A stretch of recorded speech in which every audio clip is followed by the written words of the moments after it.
أعوذ بالله من الشيطان الرجيم بسم الله الرحمن الرحيم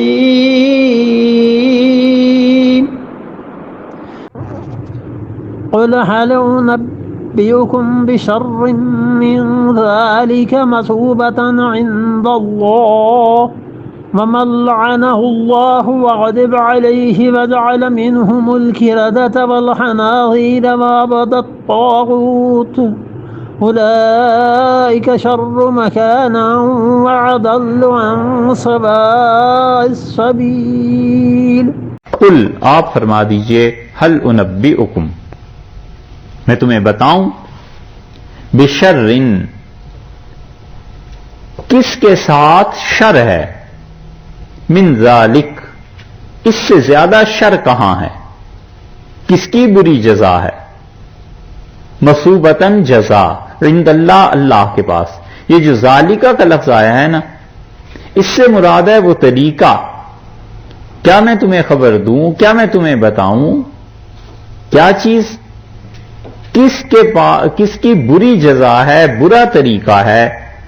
جو پاداش میں جو سزا میں اس سے زیادہ برا ہے مثوبتاً عند اللہ اللہ کے ہاں کس کی بری جزا ہے اللہ کے ہاں تم تو ہمارا مذاق اڑا رہے ہو کہ یہ نماز اور یہ قرآن اور یہ چیزیں کیا ہیں میں تمہیں بتاؤں اس سے یہ تو تمہارے نزدیک برا ہے نا ایک اور چیز ہے جو اللہ کے ہاں بہت ہی بدتر ہے من لعنہ اللہ وہی جس کو اللہ نے لعنت کی تم خود سوچ لو کہ اللہ نے کس کو لعنت کی ہے تم اڑاتے ہو نماز کا مذاق اور آسان کا تم خود سوچ لو اللہ نے کس کو لعنت کی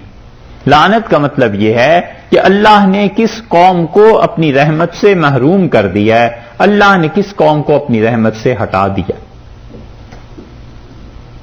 اس لیے مسلمان ایمان اگر اس کا محفوظ ہے اور کیسا ہی گیا گزرا کیسا ہی گناہگار اور کیسا ہی دنیاوی اعتبار سے بدحال ہے وہ اس پوری دنیا کے کافروں سے اچھا ہے اللہ نے فرمایا ہے تم اذان اور نماز کے مذاق اڑانے والو ہم تمہیں بتاتے ہیں انہیں کہیے آپ محمد صلی اللہ علیہ وسلم ان سے پوچھئے کہ میں تمہیں بتاؤں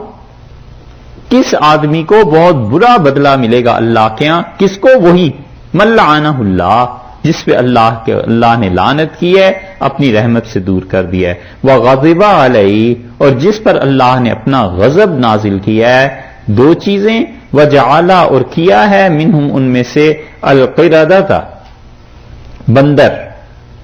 والخنازیر اور سور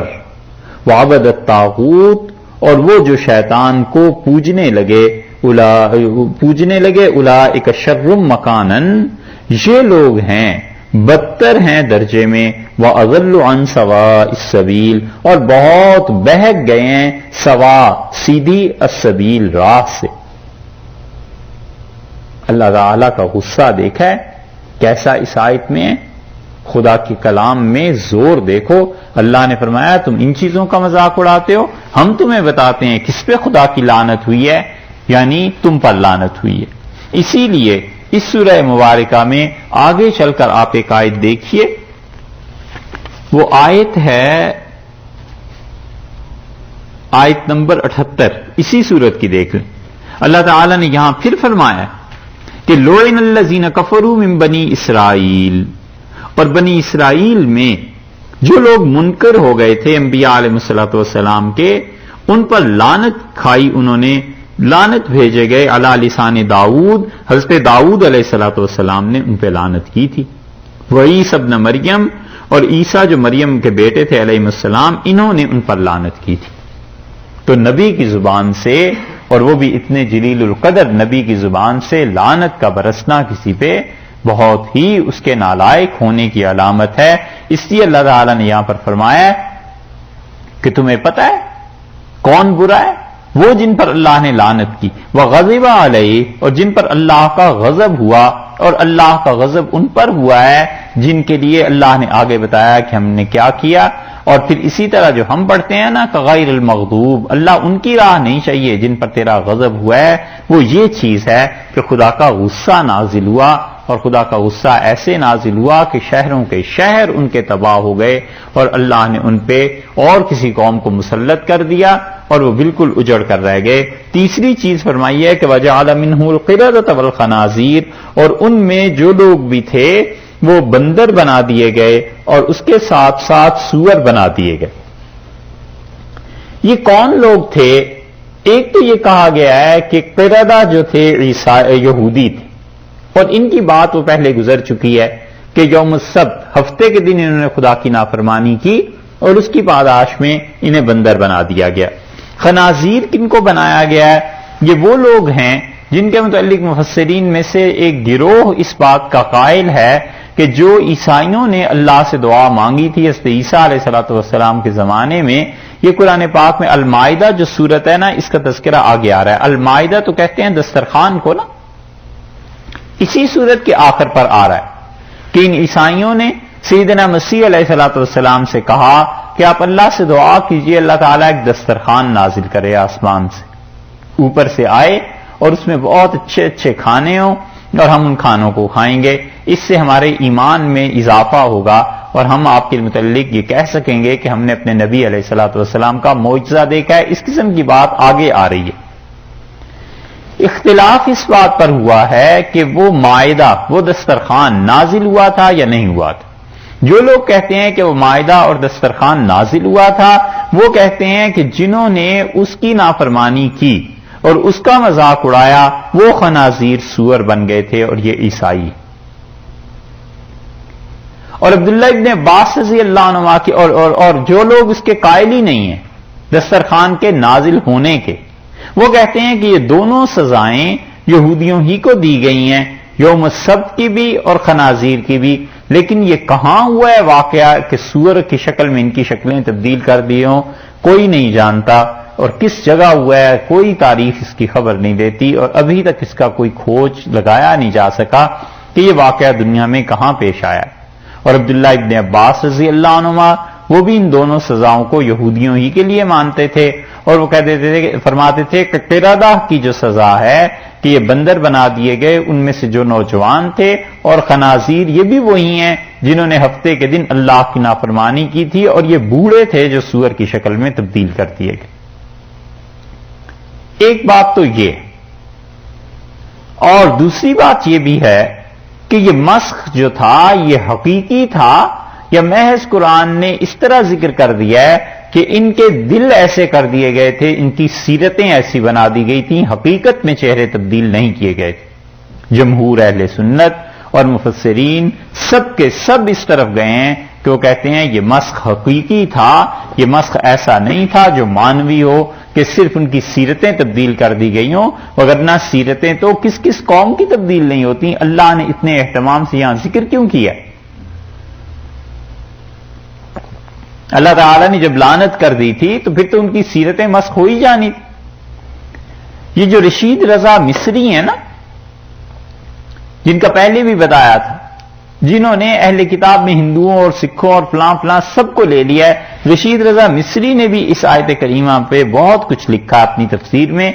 اور ساری بات کا خلاصہ یہ ہے کہ وہ کہتے ہیں یہ مسخ جو تھا مانوی طور پر ہوا تھا، حقیقت میں نہیں ہوا تھا، لوگوں کی سیرتیں سور اور بندر جیسی بن گئی تھیں، ان کی شکلیں نہیں بنی تھیں۔ اور روایات وہ لائے ہیں ابن ابی حاتم رحمۃ اللہ علیہ کی تفسیر سے، اور مجاہد رحمۃ اللہ علیہ کا قول بھی انہوں نے نقل کیا ہے، اور مجاہد رحمۃ اللہ علیہ کا قول تو بہت سے لوگ نقل کرتے ہیں، لیکن جتنے بھی مفسرین کی روایات وہ لائے ہیں خود ان کی سند ثابت نہیں۔ در منصور امام سیوطی رحمۃ اللہ علیہ کی تفسیر ہے، اور امام سیوطی رحمۃ اللہ علیہ نے اس میں یہ اہتمام کیا ہے کہ ہر آیت کے متعلق جو بھی احادیث کی روایات ہیں وہ انہوں نے گویا جمع کر دی۔ سیوطی رحمۃ اللہ علیہ بڑے قابل آدمی تھے،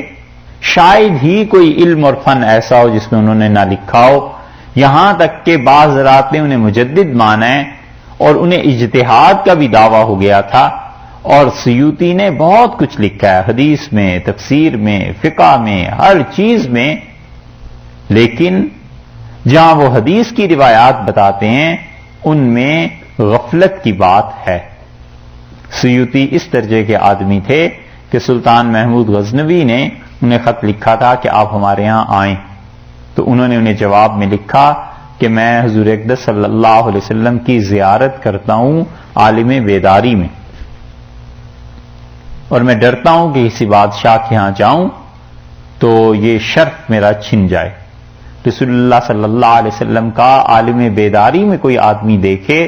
اس کے اہل سنت قائل بھی ہیں اور بہت کچھ لکھا ہے اس موضوع پہ۔ وہ موضوع اب چونکہ ہے نہیں، اس لیے اس کا کیا کہیں، بس اتنا اجمالاً کافی ہے کہ اہل سنت والجماعت اس بات کے قائل ہیں کہ کسی آدمی کو رسول اللہ صلی اللہ علیہ وسلم کی زیارت ان آنکھوں سے ہو جائے اور سامنے، ابن عربی اور صوفیہ تو خیر قائل ہیں ہی ہیں رحمت اللہ علیہم، اور بھی بہت سے فقہا قائل ہیں۔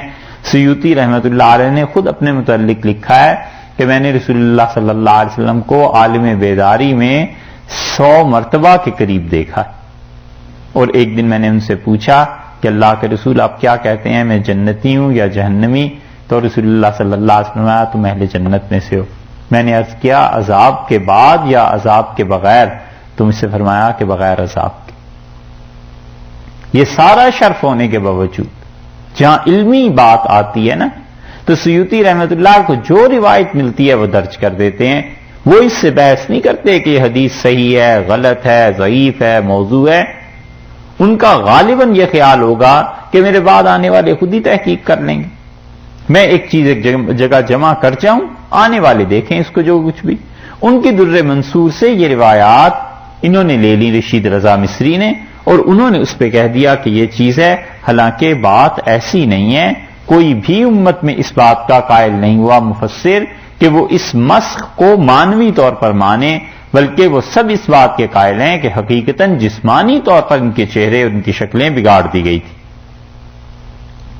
مولانا عبد الماجد دریابادی مرحوم نے جو کچھ بھی ان کی تفسیر میں ہے، مولانا رحمت اللہ علیہ نے بہت کام کیا ہے، بہت کام کیا ہے، اور ان کی تفسیر اگر کسی آدمی نے تفاسیر پڑھی ہو نا 10-20 تو پھر پتا چلتا ہے کہ وہ کتنا عمدہ قول ساری بحث سے چن کے نقل کر دیتے ہیں کہ سارے مسئلوں میں اصل بات بس اتنی سی ہے۔ مولانا عبد الماجد دریابادی رحمت اللہ علیہ کی جتنی بھی چیزیں ہیں ان میں 2 چیزیں، ان کی تفسیر جب آپ پڑھیں تو 2 چیزوں سے آگاہ ہونا ضروری ہے۔ یہ 2 کمزوریاں ہیں اس تفسیر میں۔ ایک کمزوری تو یہ ہے کہ وہ چونکہ علی گڑھ کے پڑھے ہوئے تھے، اور جس زمانے میں علی گڑھ میں پڑھے ہیں، علی گڑھ کا مزاج یہ تھا کہ جتنی بھی چیزیں کرامات سے، معجزات سے یہ تعلق رکھتی ہیں، ان کو کسی طرح عقلاً ثابت کرو وگرنہ ان کا انکار کر دو۔ اور یہ مزاج سر سید سے ورثے میں آیا تھا، اور علی گڑھ والے ان کے ہاں کرامت، معجزہ یہ تو سوال ہی پیدا نہیں ہوتا تھا، اس کا انکار کرتے تھے۔ یہاں تک بڑھے کہ سر سید ولیم میور نے جو کتاب لکھی تھی حضور اقدس صلی اللہ علیہ وسلم کے خلاف، اس کا جواب لکھنے کے لیے لندن آئے، اور سر سید نے پھر ایک سیرت کی کتاب لکھی۔ کیا نام تھا اس کا؟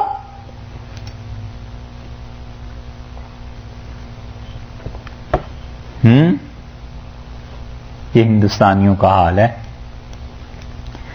سر سید نے کتاب لکھی تھی خطبات احمدیہ، اور اس کو جب آپ پڑھیں گے تو آپ کو اندازہ ہوگا کہ وہ کتنے زیادہ اس چیز میں منہمک تھے۔ اپنے بیٹے کو لکھا کہ آبائی گھر بیچ دو، جائیداد بیچ دو، اور پیسے بھیجو، رسول اللہ صلی اللہ علیہ وسلم کی عزت اور ان کی سیرت کا مسئلہ ہے، اور ان کو جواب میں نے ضرور دینا ہے۔ اور واقعی انہوں نے بڑی محنت کی آ کے جو کچھ بھی لکھا، لیکن جب معراج پہ پہنچے ہیں تو وہ اس بات کا انکار کر گئے کہ رسول اللہ صلی اللہ علیہ وسلم کی معراج جسمانی تھی۔ انہوں نے کہا بس خواب تھا، دیکھا تھا۔ تو علی گڑھ کا مزاج یہ رہا، اور یہ فلسفے کا اثر تھا۔ اسی لیے آپ اس سے بھی پیچھے چلے جائیں تو یہ ابن رشد وغیرہ، ان پہ جو فلسفے کا اثر تھا، اس لیے یہ چاہتے تھے کہ کرامات اور معجزات کا انکار کرو، کیونکہ غیر مسلم پوچھیں گے، جس پر عقل کا غلبہ ہے وہ پوچھے گا کہ یہ کیسے ہو گیا کہ کسی کا چہرہ بدل گیا، یہ کیسے ہو گیا کہ ایک آدمی زندہ سلامت آسمان پہ چلا گیا اور پھر واپس آ گیا، تم سرے سے مانو ہی نہ۔ یہی ذہنیت کار فرما رہی اور اب تک ہے جن لوگوں پر عقل کا زیادہ غلبہ ہو جاتا ہے وہ اس چیز کو رد بھی کر دیتے ہیں. اور آپ اسی کا دوسرا پہلو بھی دیکھ لیں کہ جن لوگوں پر خام خواہ ان چیزوں کا غلبہ ہو جاتا ہے تو وہ ایسی روایات کو بہت زیادہ اچھالتے ہیں، بہت زیادہ، تاکہ ان کے مشائخ اور ان کے لوگوں کی قدر لوگوں کے دل میں زیادہ پیدا ہو. دوسری طرف کو بھی آپ دیکھیں کہ جتنی عقل سے دور بات ہوگی نا اتنا ہی زیادہ بیان کریں گے کہ ہمارے حضرت نے ایسے کر دیا، ایسے ہو گیا، اور وہ بیٹھے ہوتے تھے اور سارا جسم ان کا بکھر گیا، ٹکڑے ٹکڑے ہو گئے ان کے اعضاء اور پھر جڑ گئے. جتنی عقل سے دور بات ہو اتنی ہی کرنی تاکہ کسی طرح ان پر اعتماد لوگوں کا اور یقین بڑھے. یہ دونوں ایکسٹریمز تھے اور اہل سنت دونوں کے بیچ میں انہوں نے کہا ایسے نہ کرو، جو کرامت ثابت ہے مشائخ کی، بزرگوں کی، اس کو ماننا چاہیے. انبیاء علیہ السلام کے معجزات کو خام خواہ اس کی تعویل اور توجیہ بھی نہیں کرنی چاہیے اور خام خواہ اس کا انکار بھی نہیں کرنا چاہیے، اور جو چیز نہیں ہے اس کو ثابت بھی نہیں کرنا چاہیے. علی گڑھ کا مزاج اس ایکسٹریم کا تھا. تو وہاں عبد الماجد دریابادی کی بھی تفسیر آپ دیکھیں گے تو کئی مقامات پر وہ اس طرح کی بات لکھتے ہیں جس طرح یہ کرامت، یہ جو معجزہ قرآن نے بیان کیا ہے اس کا کوئی عقلی سبب بھی تھا، عقل میں آنے والی بات ہے. حالانکہ ہم کہتے ہیں معجزہ نام ہی اس چیز کا ہے کہ عقل عاجز آ جاتی ہے، اس کی کوئی تعویل توجیہ کر نہیں سکتی. ہم کہتے ہیں وہ اللہ ہی کا فعل ہے. چنانچہ جب وہ اس آیت پر پہنچے ہیں تو اب انہیں تردد تھا نا کہ کس طرح مانے کہ آدمیوں کے چہرے بگڑ کے ایسے ایسے ہو گئے تھے. انہوں نے حضرت تھانوی رحمت اللہ علیہ کو لکھا، معاشرف علی تھانوی رحمت اللہ علیہ جنہوں نے انہیں کہا تھا کہ قرآن کی تم تفسیر لکھو، حضرت کو لکھا کہ حضرت اس آیت پر تردد ہے اور یہ چیز پیش آ رہی ہے کہ کیسے یہ مان لیا جائے. تو حضرت نے پھر انہیں جواب لکھا ہے. حضرت نے لکھا ہے کہ پوری امت جمہور کے مسلک کے یہ بات خلاف ہے. جمہور امت اس بات کی قائل ہے کہ یہ مسخ حقیقتاً ہوا ہے اور ان کے چہرے بگاڑ دیے گئے تھے. تو اگر آپ یہ کہیں گے کہ یہ مسخ حقیقت میں نہیں ہوا تو یہ جتنے مفسرین اور جتنی امت ہے اس سب کی خطا لازم آئے گی کہ یہ سب لوگ غلط تھے. اور پھر تفصیل سے حضرت نے اس کا جواب دیا ہے. اور دوسری چیز جس پر آگاہ رہنا چاہیے، مولانا عبد الماجد دریابادی مرحوم کی تفسیر میں رحمت اللہ علیہ ایک چیز یہ ہے کہ مرزائیوں نے قرآن پاک میں جن مقامات پر اپنی طرف سے عبارتیں داخل کی ہیں، حضرت مسیح علیہ الصلوۃ والسلام کے مسئلے میں انہوں نے خوب زور لگایا کہ ان کا انتقال ہو گیا تھا. نبوت کے اجرا پر زور لگایا کہ نبوت جاری ہے، اور اس قسم کی بہت سی چیزیں یہ انہوں نے لکھا ہے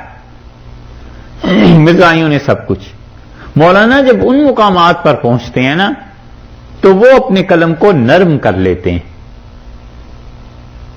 پورے ثبوت اور گواہی کے ساتھ یہ کہتے ہیں کہ وہاں عبد الماجد دریابادی رحمت اللہ علیہ مرزائیوں کو کافر ہی سمجھتے تھے، کافر ہی مانتے تھے.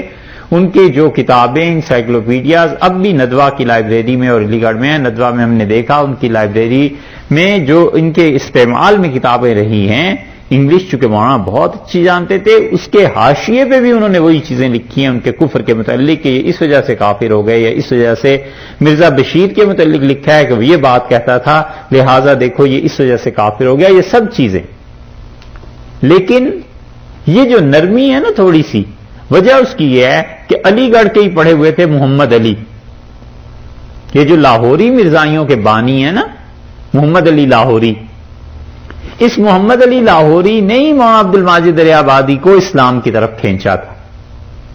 تو چونکہ اسلام آیا ہے اس راہ سے تو اس لیے ذرا سی ان کے دل میں نرمی ہے، قلم میں بھی نرمی آ گئی ہے، کیونکہ آئے تھے لاہوری مرزائیوں کے راستے سے، جب اسلام میں آ گئے ارتداد ہو گیا، پھر اسلام میں آئے تو پھر تو انہیں پتا چل گیا کہ یہ بھی مرتد ہے. اور انہوں نے مولانا عبد الماجد دریابادی اور مولانا حسین احمد صاحب مدنی رحمت اللہ علیہ سے رابطہ کیا، ہمیشہ ان کی تعلیمات پہ عمل بھی کرتے رہے ہیں. تو یہ دو چیزیں مولانا کی تفسیر میں کمزوری ہے، اس لیے اس مقام پر انہوں نے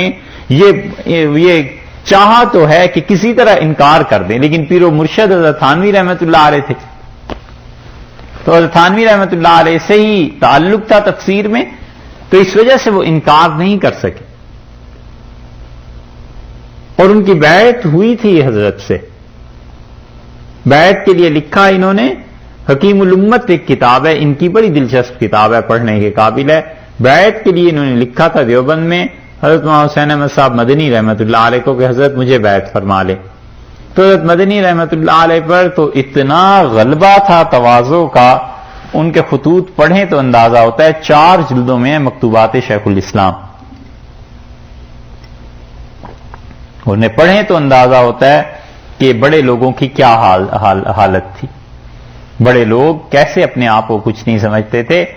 حضرت نے انہیں جواب میں لکھا کہ میں اس قابل نہیں ہوں، اور آپ جو ہیں وہ وہاں رجوع کیجئے تھانہ بھون۔ انہوں نے حضرت تھانوی رحمۃ اللہ علیہ کو لکھا تو حضرت تھانوی رحمۃ اللہ نے فرمایا کہ آپ میں سیاسی باتیں زیادہ ہیں، سیاسیات میں دخل دیتے ہیں، اور میرا اس میں کوئی حصہ نہیں، تو میں تو نادم قوم ہوں، یعنی قوم کے سامنے شرمندہ، اور آپ وہاں جائیے جو خادم قوم ہے، یعنی حضرت مدنی رحمۃ اللہ علیہ، تو ان سے رابطہ کیجئے۔ اب نہ ادھر بیعت ہو رہی تھی نہ ادھر بیعت ہو رہی تھی، اور یہ پہنچ گئے دیوبند، تو حضرت مدنی رحمۃ اللہ علیہ نے ساتھ لیا، ریل پہ بٹھایا اور تھانہ بھون لے گئے، اور جا کے کہا حضرت یہ بیعت ہونا چاہتے ہیں، آپ انہیں بیعت کر لیجیے۔ تو حضرت تھانوی رحمۃ اللہ نے فرمایا یہی تو وہ آپ کا جوش عمل ہے جو ہم لوگوں میں نہیں ہے۔